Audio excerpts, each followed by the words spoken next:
Assalomu alaykum, hurmatli YouTube kanali muxlislari. Bugun biz Navoiy shahridagi xotira maydoniga tashrif buyurdik. Mana urushda qatnashgan insonlarga xotira maydoni tumanlari bilan birgalikda yozib ketilyapti. Juda obod maskan qo'yishibdi, ko'z tegmasin. Juda chiroyli joylar ekan, gullar ekib qo'yilgan. Mana Motamsaro ona haykali poyida olov yonib turibdi. Xudoga shukrki, mana tinchlik zamonlarga erishdik. Bu tinchlik uchun mana qancha vatandoshlarimiz bevaqt hayotdan ko'z yumgan.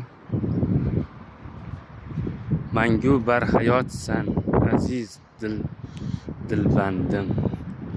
Bu bag'rikon ona tilidan aytilgan so'zlar. Inson xotirasi muqaddasdir.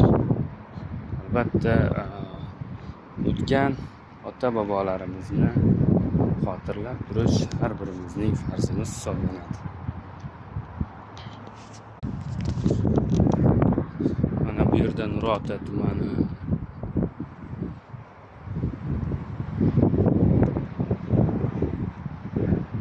Bundan tashqari bundan kelayotgan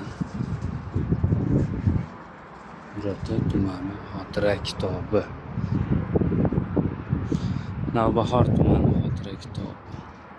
Konmex tumanida ham, Karmana tumanlarida mana shu urushda halok bo'lgan ota-bobolarimiz xotirasi abadiylashtirish maqsadida mana shu temir kitoblarga ularning ism shariflari yozib qoldirilyapti. Mana Karmana.